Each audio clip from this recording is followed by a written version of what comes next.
and welcome back. This is the second half of the Introduction and Tutorialization lecture for digital game design, and there's a bit more density of information in this one, so I'm going to try and be as brief as possible, while also being thorough enough that we have some stuff to discuss in class. So this piece of the recording is all about tutorials, and pictured here is maybe something that we'll get into more specifically in the in-class discussion period. But suffice to say, let's lay out a definition first, because tutorials are generally happen when a player is starting a new game. But it's also important to know that tutorials, so I'm not really defining them yet, but it's important to know that they also happen when players acquire new skills or items or other methods of interaction within a game. And there's a lot of places that tutorials can happen. They can happen in the moment when a player receives those things or when a player is learning. They can also occur in a separate game mode that might be accessed through a menu. But all in all, tutorials are time and space for the player to learn and practice new mechanics. Tutorials are, when the game is teaching a player something, usually how a given mechanic works, or even at the beginning of games, just something as simple as how to operate the controls. And again, it's important to keep these in mind because players really don't know anything about your game, including how to play it, until they've gone through this kind of process. Now, players typically have a lot of issues with tutorials. And I say this in more like people that play a lot of games. I think people that don't play a lot of games might appreciate them more than others, but we see a lot of kind of like that vocal core audience because of who we are and what we're studying. So some issues that can arise with tutorials is that players sometimes get frustrated that they can't skip them, especially if they've completed the tutorial in the past. Sometimes players of any kind are frustrated that they don't actually learn anything meaningful from the tutorials, whether those tutorials are ineffective or confusing, or maybe they're poorly paced, or maybe they don't belong at that specific point of the game. And furthermore, sometimes tutorials give players too much information at once, but they are necessary. Otherwise, there's not really a way for players to learn gameplay. And these are different things that you can mitigate. You can make your tutorials skippable. You can put them in a separate menu option. But the issues that we're hopefully going to solve through this lecture are how players are learning from them and making sure that we're not giving too much information all at once so that we overload our players. Something to be thinking about as we look towards the live in-class session. Think about what games you've played that have good tutorials and why you think those are effective tutorials.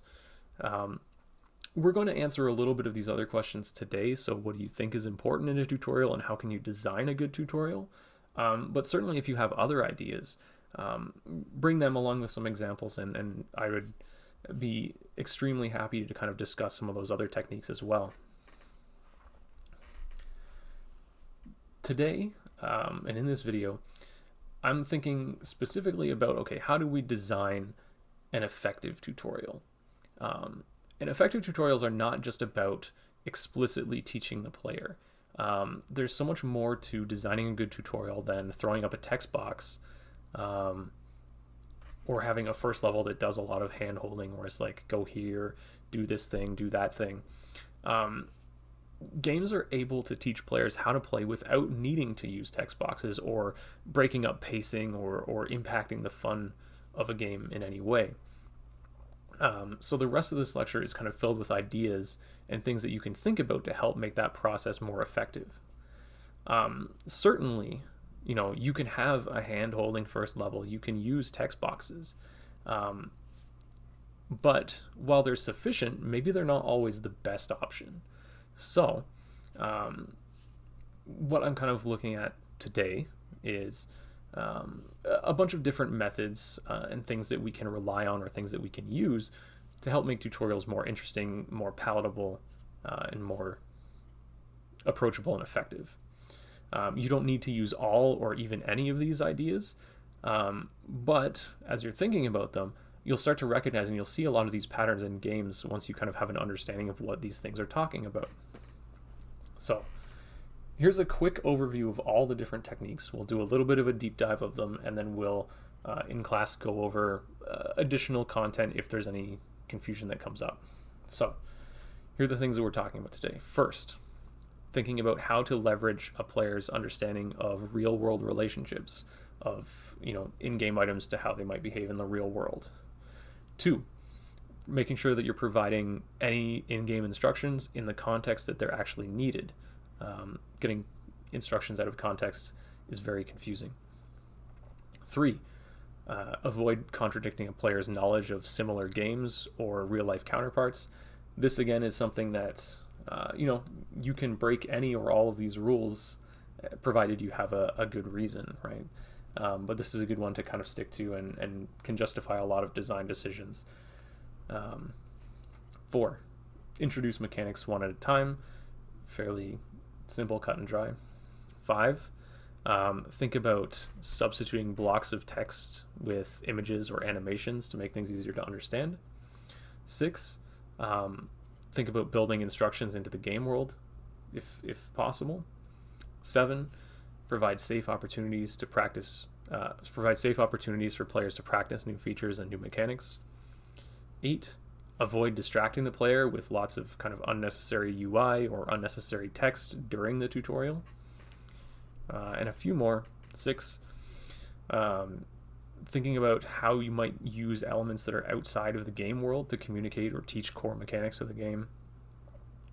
That's 8, I don't know, 9, 10, whatever number this is. Offer dynamic hints or instructions when possible. And finally, make sure that you match the rate and pace of your instruction or the rate and pace of your tutorial to the mood or context of gameplay. And a lot of this, like in a bubble, is a little bit archaic. So I want to drill down a little bit into each of these and hopefully not take too much of your time. So first, thinking about real-world relationships and trying to leverage them. This is a really simple tutorial process because when we think about an object or what an object represents, it makes sense that objects behave similarly to the way that they do in the real world. And this makes it easy to teach a player what your game object actually does because it's something that they are kind of already familiar with. And we'll talk a lot about, over the course of the year, a player's expectations and how they are important to understand in order to design effective games.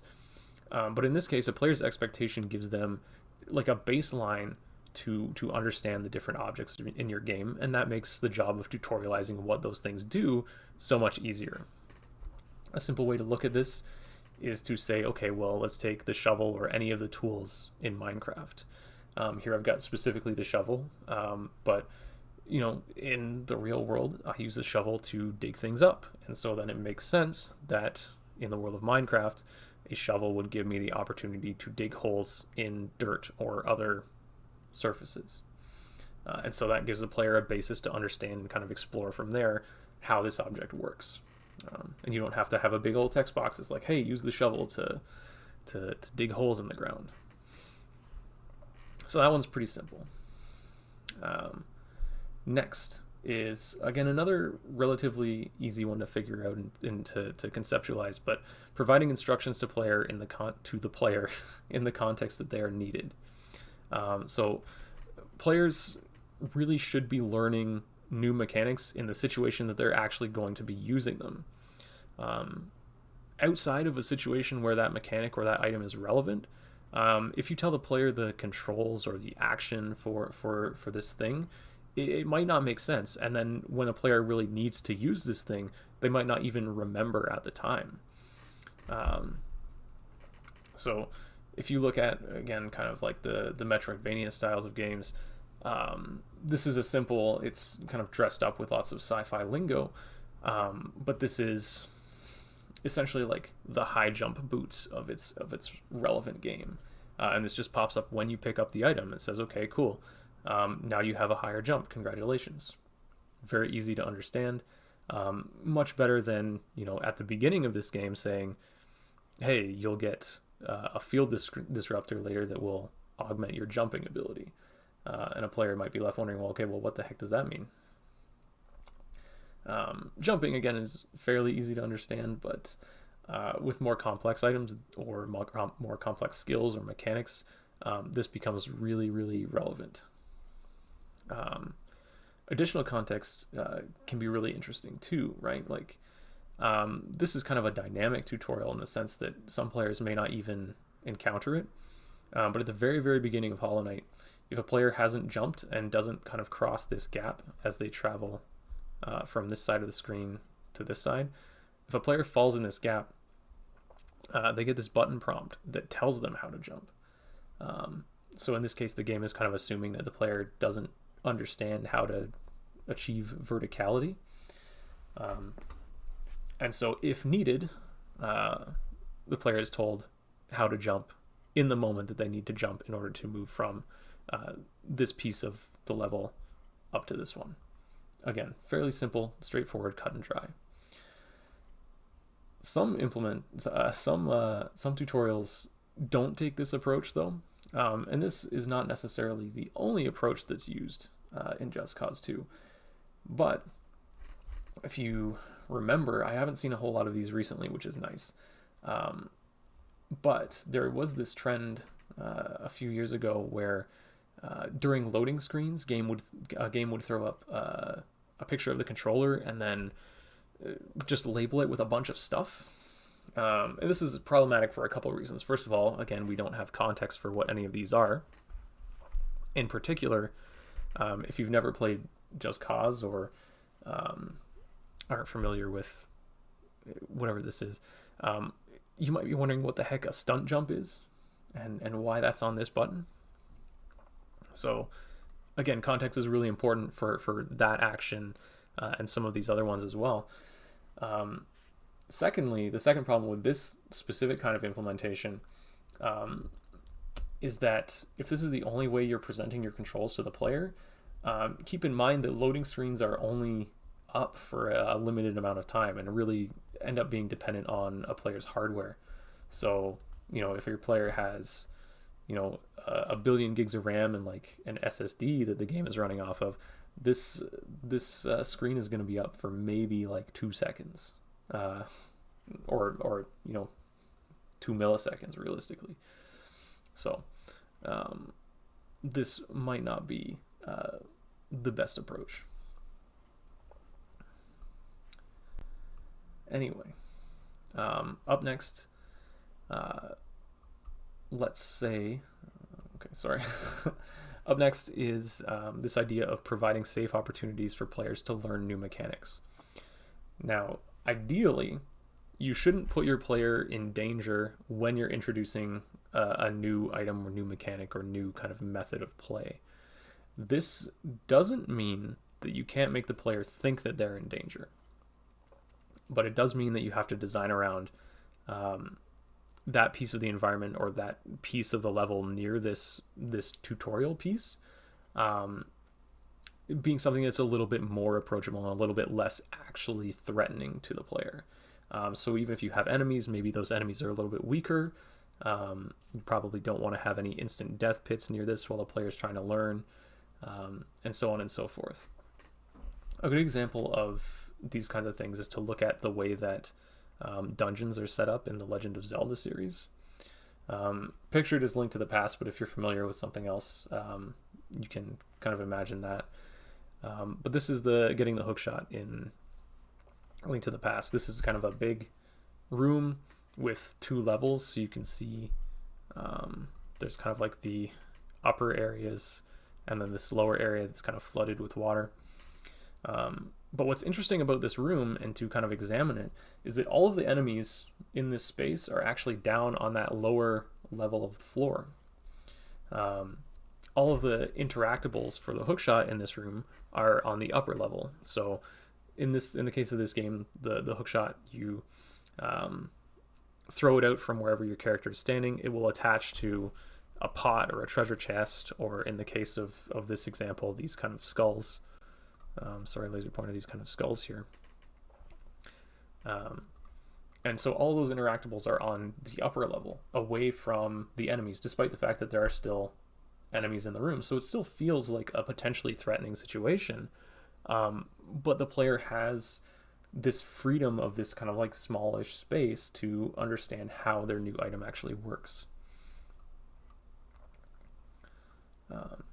Up next, we'll talk about avoiding contradicting a player's knowledge of similar games or similar kind of real life counterparts. This is a little bit hand in hand with kind of that shovel example that we talked about before regarding Minecraft. Basically, if a player has understandings and expectations, we generally, not always, but generally want to stick with them, because when a player runs up against something that they expect to work in a certain way and then it doesn't, it creates confusion rather than understanding. And yes, as designers, this idea of our players' understanding of what the real world is can be very useful. Those same understandings can also be harmful if your game is not following those conventions. So this it makes the most sense when you think about like control schemes.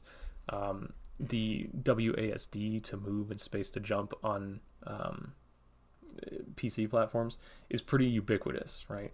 A game that doesn't use these movement conventions generally has a lot of explaining to do, in the sense of like they have to first of all let the player know how to move reasonably, but then also typically if you would avoid something that the player already understands, or if you're changing one of these conventions, your game should have a good reason to do so. So you can do it in a meaningful way, but you have to set it up in such a way that your player understands kind of why you've made that decision. And I think we'll talk more about this later. I'm kind of getting a little bit ahead of myself. But again, if there are questions about this and we want to dig into some more concrete examples of what this might look like, we can talk about that during the in-class session. For now, though, we'll move on. Again, trying to be respectful of your time. So the next thing would be to try to introduce new mechanics one at a time. And this basically just gives your player the opportunity to learn and really fully explore a mechanic before you ask them to do other things with it, whether it's combining it with things they already know. And a lot of games will do that. But having the opportunity to focus on just one thing, that makes it a lot easier for players to understand what the capabilities and what the functions of that one thing actually is. And again, you can look at Zelda games for guidance on this. In basically every dungeon, but here in the Deku Tree, a player has to learn and understand the slingshot when they receive it in that very first dungeon. What happens is they enter the room, they open the chest with the item, and a set of bars comes down over the door. And so the player's in, I think you can see the mini map down here in the corner. The player's in a relatively small room with not a whole lot of stuff to interact with in here. And so the expectation is that the player uses their new tool to aim and shoot at this eye that's on the door, and when that eye is hit, the door opens. But by giving the player that space to explore what the slingshot actually does, the designers have assured that the player understands the function of that item not just as a weapon, but as something that they can interact with the environment. And so that's a really interesting way of teaching through the game. Your Metroidvanias, and here, Super Metroid takes this kind of like a step further, where you typically will get a new item or a new mechanic, and then you will have to use it almost immediately. Again, similar to the Zelda method, where you have to use that item to get out of the place where your character is currently, trapped by something or whatever else. But then, in the nature of these games being somewhat open, the game trusts that since you had to use that item to, or the designers rather, the designers trust that since a player has to use that item to, get out of that kind of immediate area or to move forward in a meaningful way, the designers then trust the player to explore that mechanic a little bit more on their own and then use that in conjunction with other mechanics or other items or skills that they might have to explore this more open world and then through that unlock more of the game. Next, stepping back a little bit more into simplicity after a couple of more nebulous ones. When possible, try and substitute text with images or animations. And this is easy. A picture is worth 1,000 words, and players typically are there for some action or for some development or narrative. They're not necessarily looking to read long descriptions of items or abilities. And so this is where you can leverage animations or pictures to kind of help take some of that cognitive load off of the player and, have them not be stuck kind of reading for the entire game. So Hyperlight Drifter does this in a really interesting way because there's no text in that game at all. And I've actually given you a YouTube link down here of what this shop screen actually is.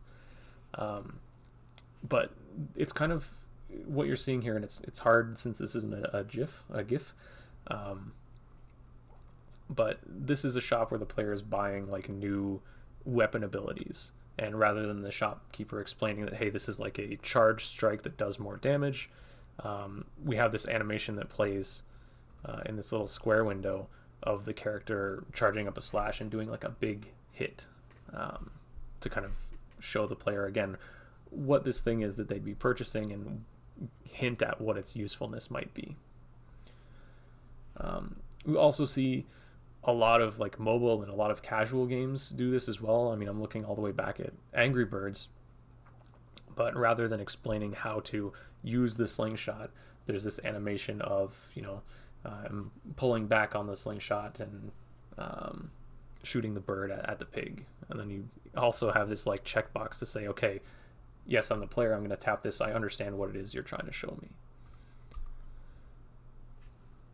Contrary to this point, you can look at, and I will be honest, I haven't played Dead by Daylight in a very long time, but this is what the tutorial for that initially looked like.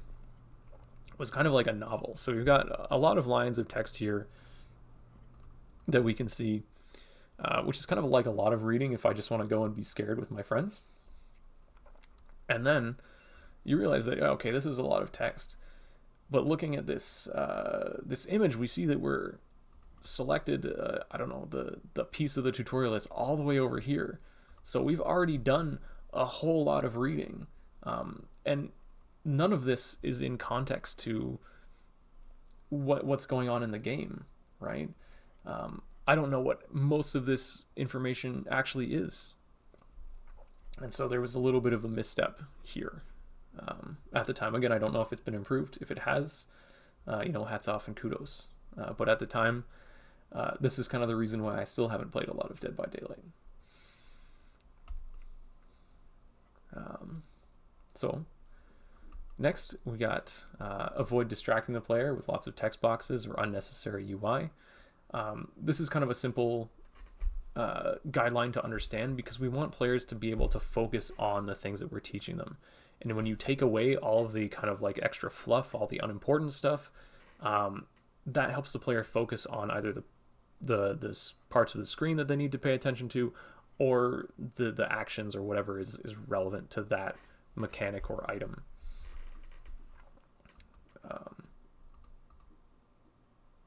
Sorry, I thought I had a screenshot for this, but we can. Oh no, I just have 2 slides. That's all. Sorry, I had to look at the overview. But yeah, we want the player to be able to focus on what they're teaching them. And again, so here we go. Mobile games will do this, as we've actually already seen in this lecture, by dimming the screen at some points. And then, furthermore, I also have a screenshot for this, but Borderlands will introduce HUD elements as they become applicable, not all at once. And so, true to form, here we are. That Angry Birds tutorial has just dimmed the area of gameplay to show this little pop-up, which is quite nice. Players can focus on how to play. And then Borderlands, I don't really have a picture of this in action, but all of these like HUD elements, the health bar, the life bar, well, health bar is always there, but like ammunition, grenades, mini-map even, these things don't exist at the beginning of the game. Even this little shield bar will only appear after you've equipped your first shield, and these things actually like animate and pop up and show you their location as a part of the tutorial for this game. And that includes all these things, so shields, the character skills, the quests as well. And so despite the fact that there's a lot of different UI elements at play in this game, they come up in a way that's like manageable to understand and know what the function of each of those pieces of UI actually is.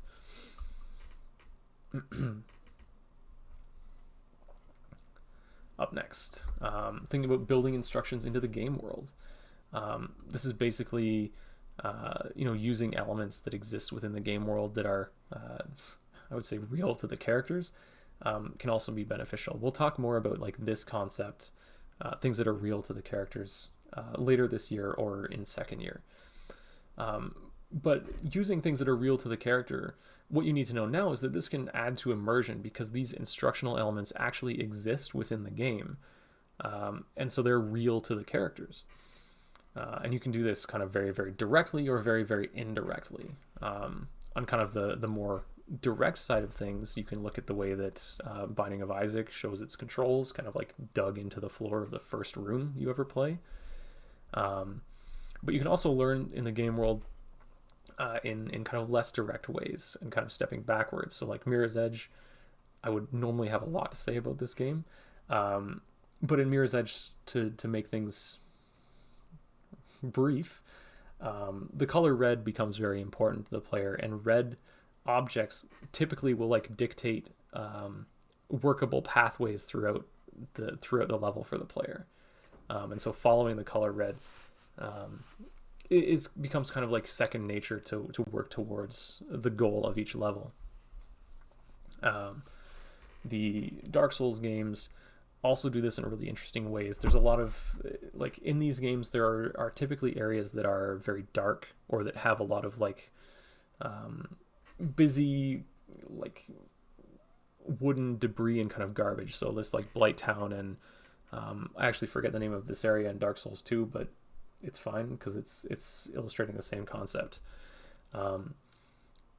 This is a really interesting piece of level design as well as tutorialization, but the light within those levels that exists, that either the player has lit or, more interestingly, lights that are already lit, guide the player through the levels, and the player learns, again, kind of without realizing it, that following these light sources will take them to their next place, their next goal. Furthermore, if you pay extra close attention as a designer, you'll see this, but all of the ladders that kind of like navigate through these spaces have a light attached to them. And so opportunities to move on different levels of those areas are also very clearly signposted to players, despite the fact that they may not actually realize that as they're kind of following through the designed level paths. So very, very interesting. Very cool stuff. Up next is elements that are outside of the game's world to communicate or teach core mechanics. And sometimes this is a fringe case because we don't often give like physical things with games anymore. But some simple examples are thinking about the name of the game or thinking about the way that the game's menu and UI design actually work and how the player interacts with them. So here's what I mean. First of all, something that's outside of the game to help teach about the game. Sure, you can look at instruction manuals. We don't see a lot of these anymore. Kind of the closest thing we have are wikis for all of these like open world crafting games like Minecraft, Terraria, and that like whole family, right? As a developer, I would say generally you don't want to necessarily count on your community as being the ones that are responsible for doing your tutorialization, but they can augment existing tutorials and existing learning within games. Some other maybe more interesting things that you can do as a developer and a designer is, well, first of all, you could look at your achievement structure, having some kind of hints as to how to play, or maybe perhaps potential methods of play within achievement descriptions. So here is kind of like some of the basic stuff for Terraria, and players that didn't have any experience with the game could learn that, okay, well, there are ways to obtain hammers through crafting, or there are heart crystals underground that I should look out for and smash to see what they do. So that's kind of like a tiny little cheeky way of providing some insight or some direction. Here's a fun one. I like this because I don't know why the word teaches here. But Minecraft, the name of this game really tells players exactly what they can expect out of this game and what the game is going to be about. So I think that's pretty interesting. But then if you look at some mobile games are very, very clever about this, where the actions that you do to interact with the menu are actually the same actions that you do in the actual game to play them. So like Space Team is all about like interacting with little bits of computer machinery to make sure that your spaceship doesn't crash or overheat or whatever.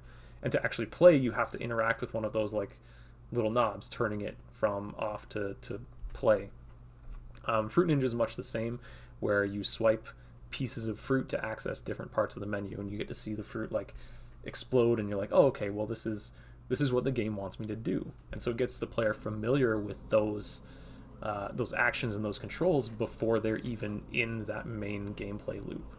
So again, really cool stuff that is kind of on the fringe case, but interesting ways to think about tutorializing game elements. I think we're getting close to the end here, but the next thing we'll talk about is offering dynamic hints or dynamic instructions. And this is really like, they're good because they can help if players get stuck, but they're also difficult because you really need to keep track of what the player's state is in order to predict when they're stuck. So it's sometimes difficult to implement, but they can be a good alternative if you have like a high action game. You can look at ways to offer dynamic hints without breaking up that pace of the action. So in games like Grand Theft Auto, typically when you're using the non-standard mechanics, you have this like little pop-up in the top corner here that will remind you the controls for whatever action it is you're doing. And then if anyone's ever been frustrated at Skyrim, there's like all of these puzzles were really interesting to try and approach as a player, because there's not necessarily like a good hint that you have to like use the turn an object around function of your menu to figure out the solution to these puzzles. But there is one case where you're traversing one of these like dragon tombs with a non-player character, and if you stand there and stare at the puzzle for too long, the NPC will actually like prompt you to take a closer look at this item that you have that is reflective of like what's on the door, hinting you to kind of again go into your inventory and use that look at this object feature. So again, one kind of way to mitigate this kind of issue. And I think, I don't know, I think we're getting close to the end before, so I'll go through and we'll get to the end when we get there. Next up is matching the rate and pace of your instruction or your tutorials to the intended mood and context of play. This is basically just saying, think about your tutorials in such a way that they should be reflective of not just what you are trying to teach the player, but also the type of situation that they're typically going to be using that thing, whatever it is you're teaching. Because you want to teach players not just how an object or how a mechanic works, but you also want to teach them how your game is going to feel to play as they're experiencing it. And so that, as I mentioned, is the last one. So here's the kind of the big summary. If you've forgotten anything along the way, leverage real-world relationships when possible, provide instructions in the context that they're needed, avoid contradicting a player's knowledge of similar games or real-life counterparts unless you have a good reason to do so, introduce mechanics one at a time, substitute large blocks of text with images or animations when possible and when relevant, build instructions into the game world if that's something that works for your game, provide safe opportunities to practice new features and mechanics, avoid distracting the player with lots of extra stuff on the screen during important parts of the tutorial, and can you use elements outside of the game's world to communicate or teach core mechanics? If possible and if meaningful, offer dynamic hints and instructions. And finally, match the rate and pace of instruction to the mood or context of play. So there's a lot of interesting things here to discuss or to approach or to add more context to in class. So please bring your questions, bring your ideas. What tutorials do you think were effective? Why were they effective? Have you seen any of kind of these guidelines at work in any games that you've played?